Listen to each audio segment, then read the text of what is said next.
सत्य वचन की राह पर चले हम सदा, यीशु का साथ हो रहे हमारी हर दुआ।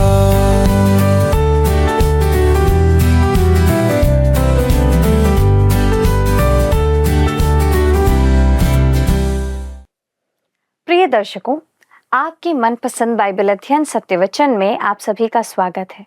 हम पिछले अध्ययन में यूहन्ना की दूसरी पत्री के परिचय को देख रहे थे। आज हम पहले अध्याय के प्रथम 3 पदों पर अपना ध्यान केंद्रित करेंगे और जानेंगे कि हमारे मसीही प्रेम का उद्देश्य केवल मसीह में दूसरा विश्वासी ही होना चाहिए। हमें ईश्वर के सत्य और ईश्वर के वचन के लिए खड़े होने की आवश्यकता है। तो चलिए दोस्तों, प्रार्थना पूर्वक बैठें और परमेश्वर के वचन को ग्रहण करें। प्रिय मित्रों, एक बार पुनः आप सभी का सत्य वचन बाइबल अध्ययन में स्वागत है और परमेश्वर का अनुग्रह आप सभी पर बहुत आयत से बना रहे। हमने पिछले अध्ययन में यूहन्ना की दूसरी पत्री के परिचय और रूपरेखा को विस्तार से देखा था और उसमें जाना था कि विश्वासियों को झूठे शिक्षकों को ग्रहण नहीं करना चाहिए, परंतु सच्चे शिक्षकों को आनंद के साथ ग्रहण करना चाहिए। यूहन्ना अपनी दूसरी पत्री का संदेश उसके पहली पत्री में कही गई बातों के बारे में उचित दृष्टिकोण रखने के लिए आवश्यक बताता है। वह यहाँ मसीही जीवन के केंद्र बिंदु अर्थात सत्य और प्रेम की बात कर रहा है। वह इस प्रश्न का उत्तर भी देता है, जब सत्य और प्रेम में टकराव होता है तो किसको प्रबल होना चाहिए, किसको जीतना चाहिए, किसको सर्वोच्च प्राथमिकता मिलनी चाहिए। तो दोस्तों, आइए अब हम उस विषय पर आते हैं जो हमने पहले सुना था, सत्य की सीमा में व्यक्त प्रेम। आइए हम पढ़ते हैं यूहन्ना की दूसरी पत्री का पहला पद। मुझ प्राचीन की ओर से उस चुनी हुई महिला और उसके बच्चों के नाम, जिनसे मैं सच्चा प्रेम रखता हूँ, और केवल मैं ही नहीं वरन वे सब भी प्रेम रखते हैं जो सत्य को जानते हैं। दोस्तों, यूहन्ना की दूसरी पत्री एक व्यक्तिगत पत्र है जो एक प्राचीन की ओर से एक चुनी हुई महिला और उसके बच्चों के नाम लिखा गया है। प्राचीन के लिए यूनानी भाषा का शब्द है प्रेसबुटेरोस या प्रेस्बिटर उपयोग किया जाता है और इसके 2 अर्थ हैं। इसका अर्थ वरिष्ठ नागरिक भी हो सकता है और जो उसके उम्र को दर्शाता है, या यह एक उपाधि भी हो सकती है जो कलीसिया में किसी पद, सेवक या शिक्षक को दर्शाता है। मित्रों, मुझे यकीन है कि यूहन्ना मुख्य रूप से खुद को प्राचीन कह रहा है जो कलीसिया में अपने पद की बात करता है। दोस्तों, मुझे लगता है कि वह इस सच्चाई का अनुमान लगा रहा है कि अब वह एक बूढ़ा व्यक्ति है और वास्तव में 90 के दशक में है, करीब 100 के वर्ष के आसपास, जब वह यह पत्र लिख रहा है। और ध्यान दें कि यूहन्ना ने प्रेरित के रूप में अपने पद का आह्वान यहाँ पर नहीं किया है। मुझे लगता है कि इसका कारण बिल्कुल स्पष्ट है कि जिसे वह लिख रहा है वह उसके अधिकार को स्वीकार करता है। वह यहाँ खुद को केवल प्राचीन कहता है, जैसा लिखा है चुनी हुई महिला और उसके बच्चों के नाम। दोस्तों, इलेक्टा शब्द कलीसिया में किसी प्रमुख महिला का नाम या संदर्भ भी हो सकता था, या यह स्थानीय कलीसिया में भी दिया गया कोई पद हो सकता है, या यह कोई महिला हो सकती है जिसे यूहन्ना ने अपने ध्यान में रखा है और कहता है उसके बच्चे। ये या तो उस महिला के शारीरिक संतान हो सकते हैं या कलीसिया के आध्यात्मिक संतान या विश्वासी भी हो सकते हैं। इनकी व्याख्या किसी भी तरह से की जा सकती है, पर दोस्तों, मैं इसे किसी व्यक्ति के बजाय कलीसिया पर अधिक बल देता हूँ तथा इसे बड़े पैमाने पर कलीसिया और आज के चर्च पर लागू करता हूँ। दोस्तों, जब मैं चर्च कहता हूं तो मैं किसी स्थानीय चर्च या किसी संप्रदाय के बारे में विचार नहीं कर रहा हूं, बल्कि प्रभु यीशु मसीह में विश्वासियों के पूरे समूह के बारे में विचार रखता हूं। यह पत्री सदियों से किसी भी कलीसिया के लिए प्रासंगिक रही है और यहाँ जो लिखा गया है वह कलीसियाई जीवन में बहुत लाभप्रद रहा है। मित्रों, मेरा मानना है कि चूंकि हमारे समकालीन चर्च में प्रेम पर इतना जोर दिया जाता है, इसलिए आज हमें इस छोटी सी पत्री की आवश्यकता है ताकि हम स्वयं को आकार दे सकें कि प्रेम क्या है और इसका सही दृष्टिकोण हम प्राप्त कर सकें। दोस्तों, यूहन्ना आगे कहता है, जिनसे मैं सच्चा प्रेम रखता हूँ। इस पत्री में सत्य शब्द पर बार बार बल दिया गया है और जैसा कि मैंने परिचय में कहा था, इस पत्री का मुख्य शब्द सत्य है। मसीही प्रेम केवल परमेश्वर के परिवार की सीमाओं में ही व्यक्त किया जा सकता है। जिनके पास सत्य है केवल वे।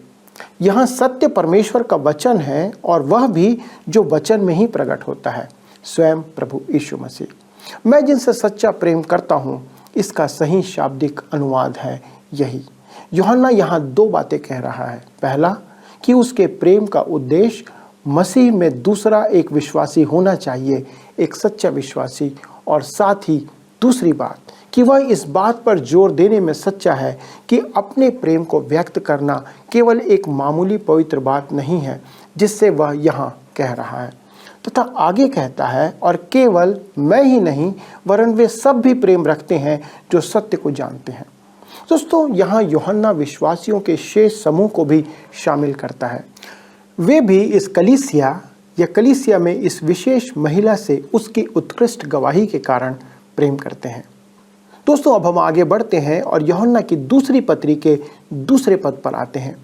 वह सत्य जो हम में स्थिर रहता है और सर्वदा हमारे साथ अटल रहेगा। दोस्तों, जैसे वह कहता है, वह सत्य जो हम में स्थिर रहता है, जिसका अर्थ है सत्य की रक्षा करना। हमें उस सत्य की रक्षा करने की आवश्यकता है।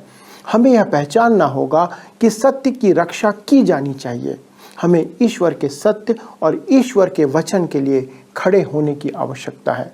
हमारे तथाकथित रूढ़िवादी लोगों में से कई लोग जो कुछ वे सिखाते हैं और उपदेश देते हैं, उनमें चतुराई दिखाने के प्रयास में एक बहुत ही जटिलता और उकता देने वाला तरीका अपनाया जाता है। वे बिना सोचे समझे इसे वैसा ही नहीं कहते जैसा कि यह है, बल्कि वे इसके साथ खिलवाड़ करते हैं और शब्दों का चतुर मायाजाल बुन देते हैं।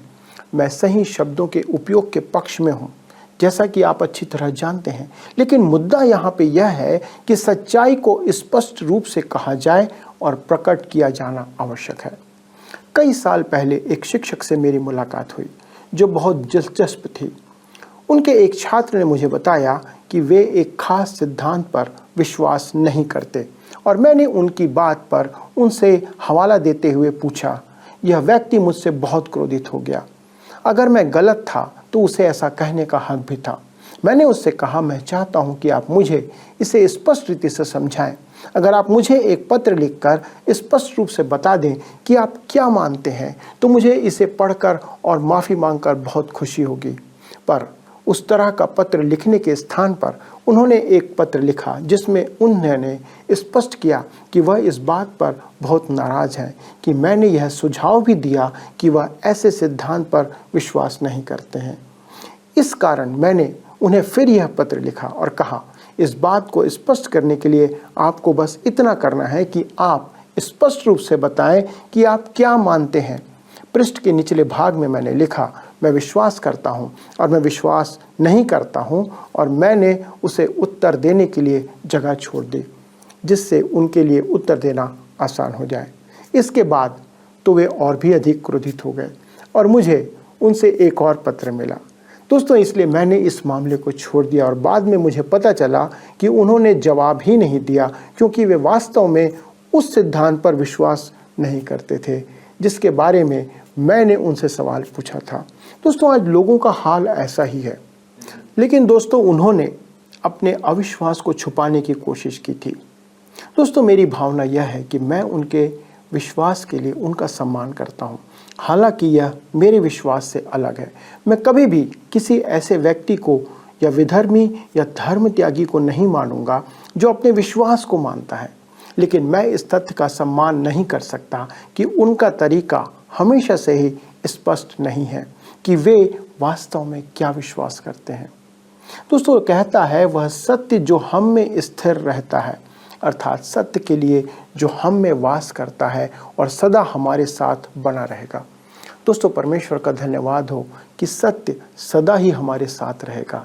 इस समय जब आप राजनेताओं पर विश्वास नहीं कर सकते, आप कॉलेज के प्रोफेसरों पर विश्वास नहीं कर सकते, आप वैज्ञानिकों पर विश्वास नहीं कर सकते और आप सैन्य नेतृत्व पर भी विश्वास नहीं कर सकते, तो किसी ऐसे व्यक्ति का होना अच्छा है जिस पर आप विश्वास कर सकें और वो केवल एक है, प्रभु यीशु मसीह।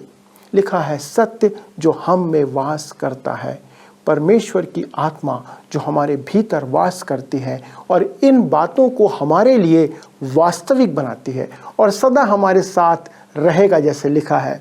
दोस्तों, सत्य कभी बदलेगा नहीं, यह अपरिवर्तनीय है।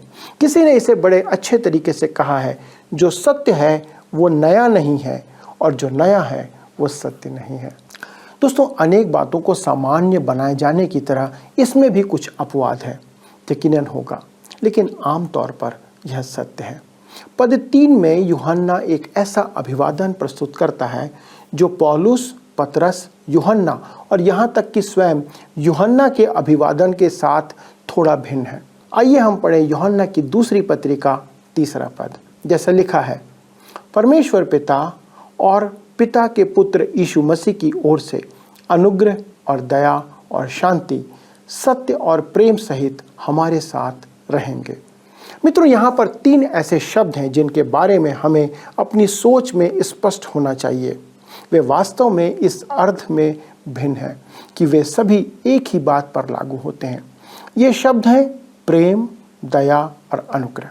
यूहन्ना ने अपने अभिवादन में यहाँ दया शब्द का परिचय दिया है। ईश्वर के प्रेम, दया और अनुग्रह में क्या अंतर है?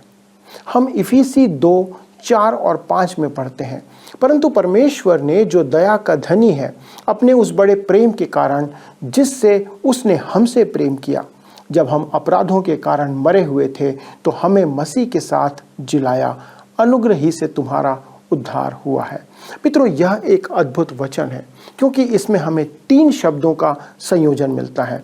पौलुस कहता है कि ईश्वर दया का धनी है और हमारे प्रति अपने महान प्रेम के कारण वह हमें अपने अनुग्रह से बचाता है। परमेश्वर का प्रेम क्या है मित्रों? वैसे तो हम जानते हैं परमेश्वर प्रेम है।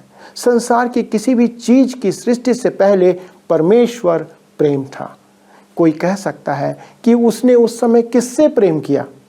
उस समय भी त्रिएकता अस्तित्व में थी, परमेश्वर पिता, पुत्र और पवित्र आत्मा, और हम इसके द्वारा परमेश्वर पिता और परमेश्वर पुत्र के बीच के मौजूद प्रेम को जान सकते हैं। डॉक्टर लुइस स्पेरी शेफिर कहते हैं, प्रेम वह है जो ईश्वर में तब भी मौजूद था जब वह दया या अनुग्रह दिखाने की परवाह नहीं करता था। प्रेम परमेश्वर का स्वभाव है, इसे परमेश्वर का गुण कहा जाता है। परमेश्वर प्रेम है, लेकिन दिलचस्प बात यह है कि परमेश्वर के प्रेम ने कभी किसी पापी को नहीं बचाया।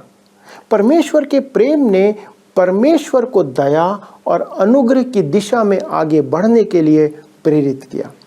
इसने उसे दया और अनुग्रह का प्रयोग करने के लिए प्रेरित किया।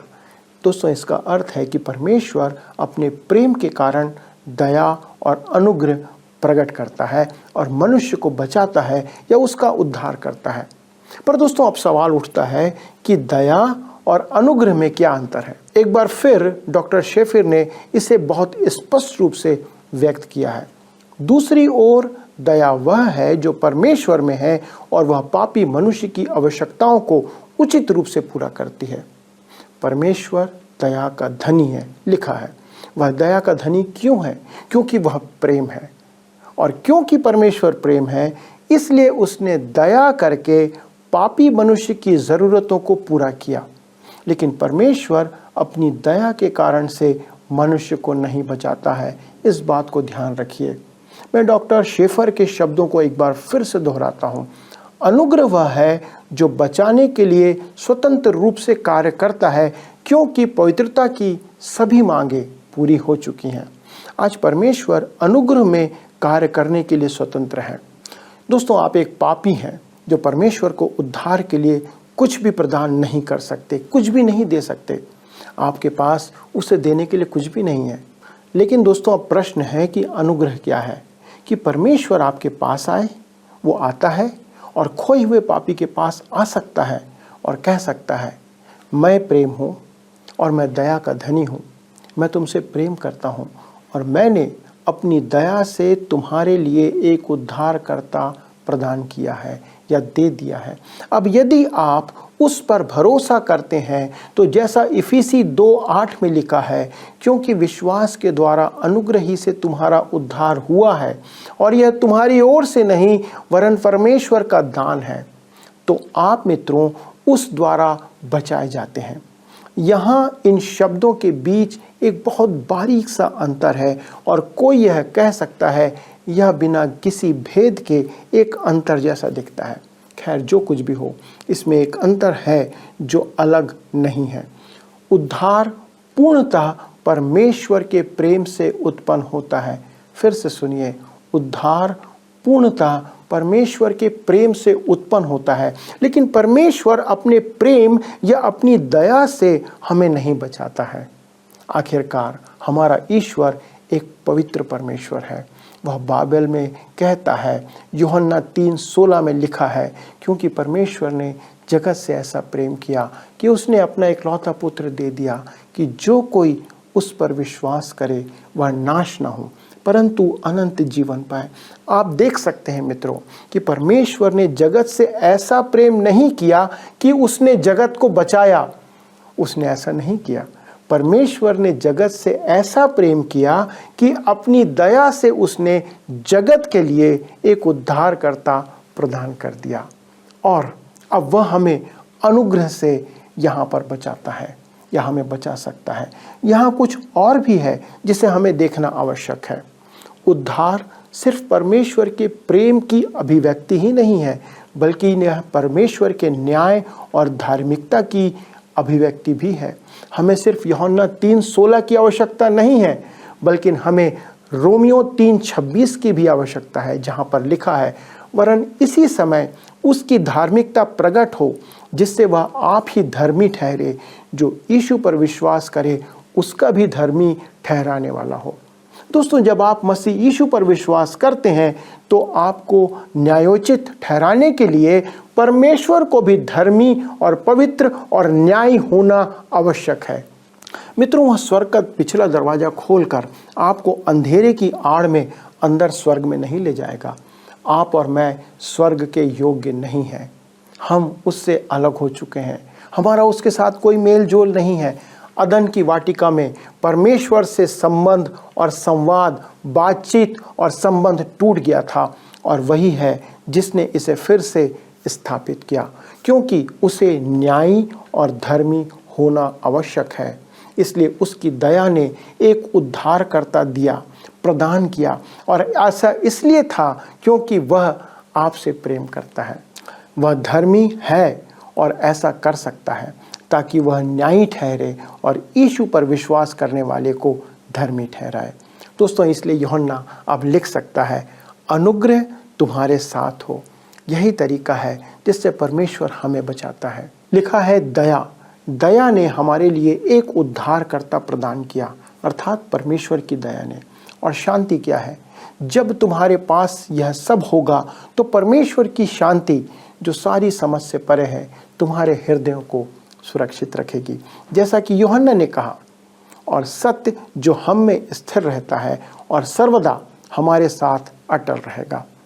दोस्तों, आप जान लेंगे कि ये महान सत्य ऐसी चीज़ें नहीं हैं जिन्हें परमेश्वर बदलने जा रहा है। दोस्तों, कल वह अपना मन नहीं बदल लेगा और कल ये नहीं कहेगा कि ठीक है, अब मैं अलग तरीके से कार्य करने जा रहा हूँ, उद्धार का तरीका अब बदल जाएगा। मुझे लगता है कि जनता की राय दूसरी दिशा में जा रही है, इसलिए मैं बदल जाऊंगा और जनता की राय के साथ चलूंगा। ऐसा नहीं है मित्रों, परमेश्वर कभी नहीं बदलता। वह कोई मौसम का संकेत देने वाला नहीं है। वह इस समय मुझे उस किसान की याद दिलाता है जिसके खलिहान पर एक मौसम का संकेत देने वाला पटल था, जिस पर लिखा था, परमेश्वर प्रेम है। तब दोस्तों, एक उपदेशक उसके खेत में आया और इस किसान से पूछा, इससे तुम्हारा क्या मतलब है कि परमेश्वर प्रेम है? क्या परमेश्वर का प्रेम इस मौसम के संकेत देने वाले की तरह परिवर्तित हो जाता है या परिवर्तनशील है? तब किसान ने उसको उत्तर दिया, नहीं, मेरा मतलब यह नहीं है। मेरा मतलब है कि इससे कोई फर्क नहीं पड़ता कि हवा किस तरफ से चल रही है या किस तरफ से बह रही है, परमेश्वर फिर भी प्रेम है और प्रेम रहेगा। मेरे दोस्तों, यह सच है। हमारा परमेश्वर प्रेम है और क्योंकि वह प्रेम है इसलिए उसने आपके लिए उद्धार प्रदान किया है, वह कभी नहीं बदलेगा। तब आगे लिखा है, यीशु मसीह की ओर से अनुग्रह और दया और शांति सत्य और प्रेम सहित हमारे साथ रहेंगे। प्रभु यीशु मसीह ही वह है जो तुम्हारे लिए मरा, वह पिता का पुत्र है, त्रिएकता में यही उसका स्थान है। और आगे लिखा है, सत्य और प्रेम सहित हमारे साथ रहेगा। मित्रों, याद रखें कि प्रेम का प्रयोग सत्य के संदर्भ में ही किया जाना चाहिए। ऐसे लोग भी हैं जो मुझे लिखते हैं और कहते हैं, आप अपनी शिक्षा और अध्ययन में बहुत हठधर्मी हैं। मैं हमेशा उन पत्रों की सराहना करता हूँ, क्योंकि हमेशा मैं यह सुनिश्चित नहीं कर पाता कि मैं वैसा ही प्रभाव दे पा रहा हूँ या नहीं। मैं परमेश्वर का वचन सिखाते समय यही प्रभाव देना और छोड़ना चाहता हूँ। मैं इस विषय में बहुत हठधर्मी हूँ। दोस्तों, अभी हम यूहन्ना की दूसरी पत्री के बारे में अध्ययन कर रहे हैं और मैं यहाँ जो कह रहा हूँ उसके बारे में मैं बहुत स्पष्ट हूँ, हठधर्मी हूँ। मित्रों, ना तो परमेश्वर बदलता है और ना उसका वचन बदलता है और ना ही उद्धार के लिए उसका तरीका बदलता है और ना ही भविष्य में कभी ये तरीका बदलेगा। यदि आपको, संसार को, किसी भी मनुष्य को उद्धार, मोक्ष, पापों की क्षमा चाहिए तो उसे परमेश्वर के तरीके से ही परमेश्वर के पास आना होगा, क्योंकि संसार में बहुत से तरीके हैं जो लोग और अन्य पंथ सिखाते हैं, पर परमेश्वर ही है जो उद्धार देता है और उसका तरीका यही है। आप और मैं और ना कोई मनुष्य या स्वर्ग का दूत इसे बदल सकता है। क्या आज आप उस उद्धार को प्राप्त कर चुके हैं या आप उसे पाना चाहते हैं? तो परमेश्वर के तरीके से आज ही परमेश्वर के पास यीशु के नाम से आ जाइए। आइए हम प्रार्थना करें। स्वर्गीय पिता, हम धन्यवाद देते हैं प्रभु, आप ना बदलने वाले परमेश्वर हैं। आप एक ऐसे परमेश्वर हैं प्रभु, जिसने अपने प्रेम के कारण हमारे लिए उद्धार स्थापित किया, जिसने अपनी दया को हम पर प्रकट किया और हमारे लिए उस उद्धारकर्ता को दे दिया। प्रभु, इस अद्भुत प्रेम के लिए धन्यवाद देते हैं। प्रभु, आज हमारे कितने दर्शक हैं जो इस प्रेम से अनजान हैं, लेकिन पिता आज आपका वचन उनके हृदय में कार्य किया। प्रभु ने ये सिखाया कि आप कैसा प्रेम उनसे रखते हैं। हमारी विनती है प्रभु, उन पर अनुग्रह करें कि वे आज इस प्रेम को ग्रहण करें और उद्धार को प्राप्त करें। धन्यवाद देते हैं पिता, इस प्रार्थना को सुनने के लिए प्रभु यीशु क्रिस्त के नाम से मांगते हैं, आमीन। दोस्तों, आज के अध्ययन के आधार पर यदि आपके पास कोई प्रश्न है तो कृपया हमारे काउंसलर से इस फ़ोन नंबर पर बात कर सकते हैं, जो आपके लिए हमेशा तैयार रहते हैं। अगले प्रसारण तक परमेश्वर का अनुग्रह, उसकी दया आप पर बनी रहे। प्रभु आपको आशीष दे। आइए अब हम प्रश्नों को देखें। पिछले प्रश्न का उत्तर है डी, झूठे शिक्षकों से। यूहन्ना की दूसरी पत्री में एक विश्वासी को झूठे शिक्षकों से प्रेम ना करने की सलाह दी गई है। आज के अध्ययन पर आधारित प्रश्न है, परमेश्वर एक पापी मनुष्य को खाली स्थान के कारण उद्धार देता है। ए, अपने अनुग्रह, बी, अपने प्रेम, सी, अपनी दया, डी, अपनी सुइच्छा। मित्रों, इस प्रश्न का उत्तर हमें कल सुबह 6 बजे से पहले विकल्प ए, बी, सी या डी के साथ अपना नाम, पता, स्थान के साथ 9651433397 पर SMS या WhatsApp करें। प्रिय दर्शकों, आज हमने जाना कि ईश्वर के प्रेम, दया और अनुग्रह में अंतर है। ईश्वर दया का धनी है और हमारे प्रति अपने महान प्रेम के कारण वह हमें अपने अनुग्रह से बचाता है। प्रेम परमेश्वर का स्वभाव है और परमेश्वर के प्रेम ने कभी किसी पाप को नहीं बचाया। परमेश्वर के प्रेम ने परमेश्वर को दया और अनुग्रह की दिशा में आगे बढ़ने के लिए प्रेरित किया। इसका अर्थ है कि परमेश्वर अपने प्रेम के कारण दया और अनुग्रह प्रकट करता है और मनुष्य को बचाता या उद्धार देता है। इसी विचार के साथ अगले प्रसारण में फिर आपसे मिलने के वादे के साथ हम अपने अध्ययन को यहाँ समाप्त करते हैं। अगर आप इस कार्यक्रम को पुनः देखना चाहें तो हमारे YouTube channel word sounds today पर भी देख सकते हैं। प्रभु आपके साथ बने रहें। धन्यवाद। क्या आपको यह कार्यक्रम पसंद आया? अभी हमें एक मिस कॉल करें और आप अगले विजेता हो सकते हैं।